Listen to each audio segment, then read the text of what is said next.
Well, greetings to you all, and I hope you're having a good day wherever you're viewing and whenever you're viewing from. But you're joining Bayou Gold Guy here on, that's right, I made it today, 23,010.75.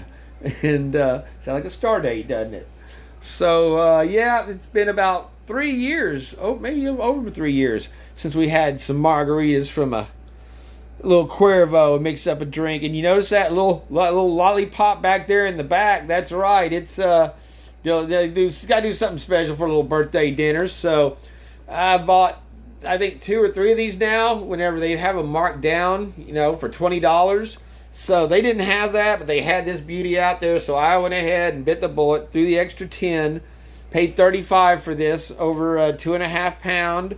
Nice big tomahawk. That's right. Look at that son bitch.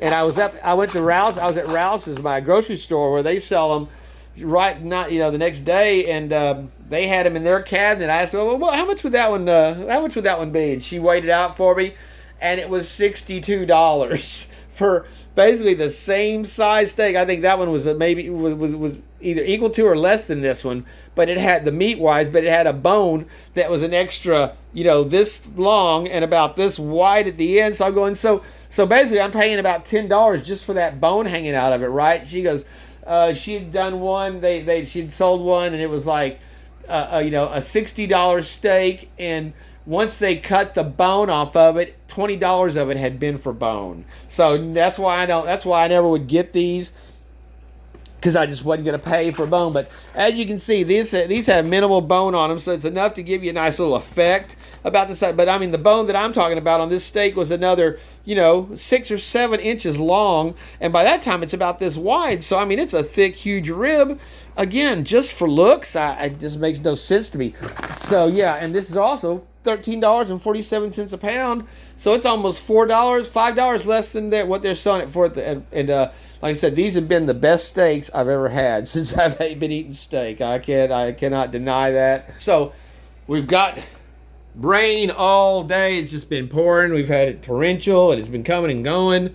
And if you saw on Saturday night grilling, we retired little Stubby out there. We're gonna do a give her an honorable mention send off here on a little video, break it down, see what was left of her, how long she held up. But yeah, the real show's over there in the shed. So I don't know. I will not be denied birthday grilling tonight with this big tomahawk on the new monster. It's not a monster, whatever it's talking about. But it's the new setup. So yeah, and of course, I'll tell the story, but don't think Bayou Gold Guy paid full price for that. No, he did not. So we're making up for the savings on the grill by going ahead and getting the fancy steak to put on it, along with a bunch of other the usual favorites that go on the grill. We're gonna have it's like an all-star variety special of meats and veggies and whatnot have yous. But for now, we're doing margaritas. Normally, I enjoy a margarita on the rocks, but I'm starting this early today. I mean, I say it's early. I guess it's like whatever, 3 o'clock, 3 o'clock. Yeah, but still, it's early in the day. Not exactly cocktail hour yet. Except if you're down here on the bayou on the Gulf Coast of South Louisiana, where it's always on holiday.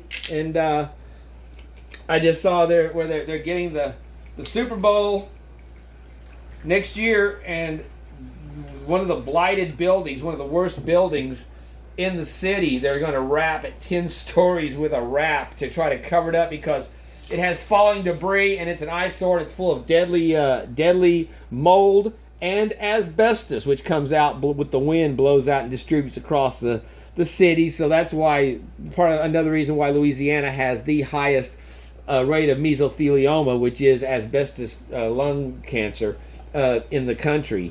And but I'm thinking, that's how pathetic. I don't think, if you're the murder capital, so we're going to go with about a cup and a half of our Jose Cuervo, the classic. I was going to get some 1800s, like, nah, let's just go with the classic good stuff. We even set up a little shot action in between for that. And then normally you'd have to put in if you're using just regular lime juice, you need to you're going to have to add simple syrup, sugar, basically sugar water. But with the sweetened roses, you do not have to mess with that.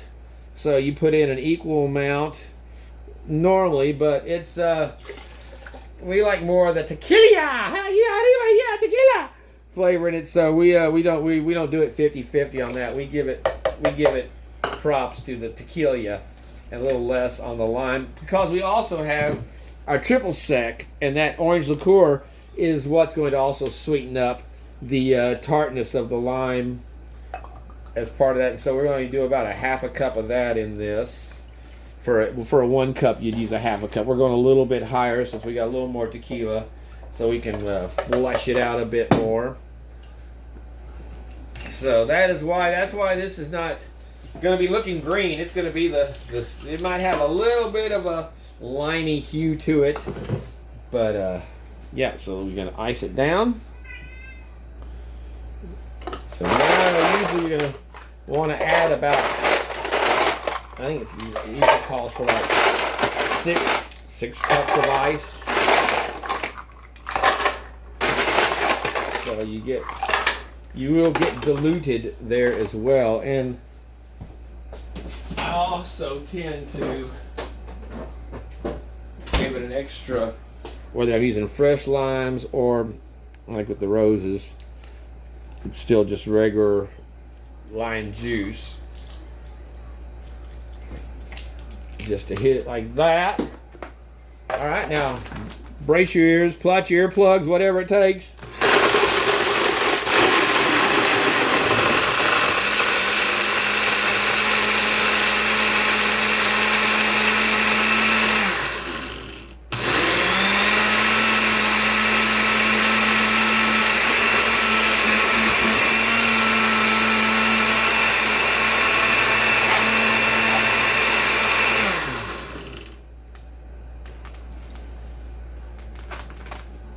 So that's really, we're frosty there. It's almost like a slushy effect rather than the deep freeze. Sometimes it's only just a few ice cubes that makes the difference between it going from slush to a nice frothy freeze. But I got a lot of, if I had equal parts of the tequila and lime in this, it would be frozen over. But when you go for the extra strength double shot, whether it's your pina coladas or your frozen margaritas or whatnot have yous, you're gonna lose your frozen ability because of the alcohol level.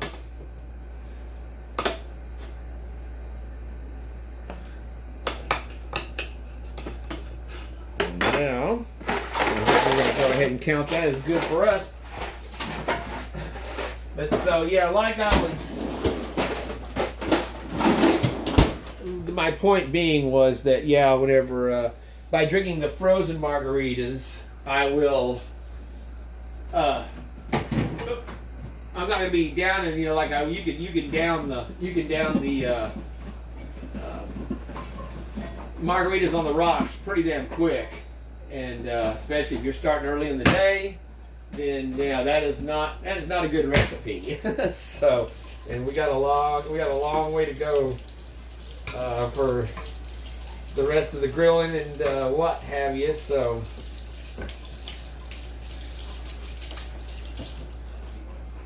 all right.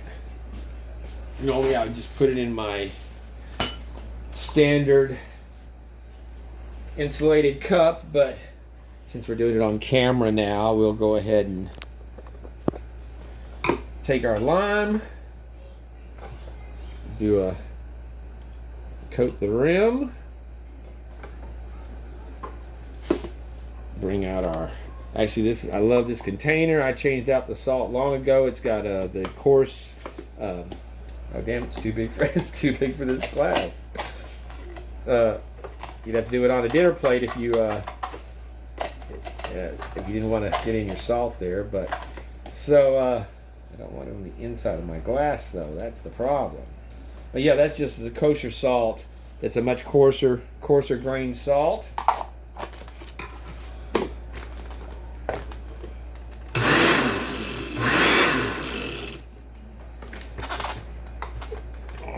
Don't come on out of there. That's what you don't want to do, is slop it on you. So let's. Oh, that's a good pour. Look at there. That's not. Oh, am I blocking the? You blocking the shot. Dino De Laurentiis, you are not. By you. So there you go. I mean, that's looking that's looking pretty good for a little frozen birthday treat. So cheers.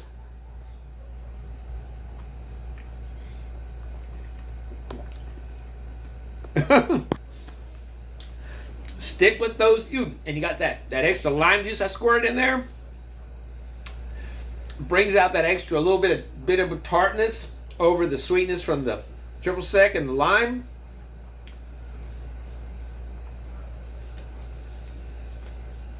And of course, mostly tasting tequila. So once again, yeah! Thank you all for joining me, and we'll be back at it when we get the grill going. So I'm going to put this. I've got a back freezer in the back of the house. I'm going to put this pitcher in there and let it stiffen up some, and that way I don't have to worry about getting through it too quick. We'll enjoy it as we go. So thank you all for joining me on this one, and cheers.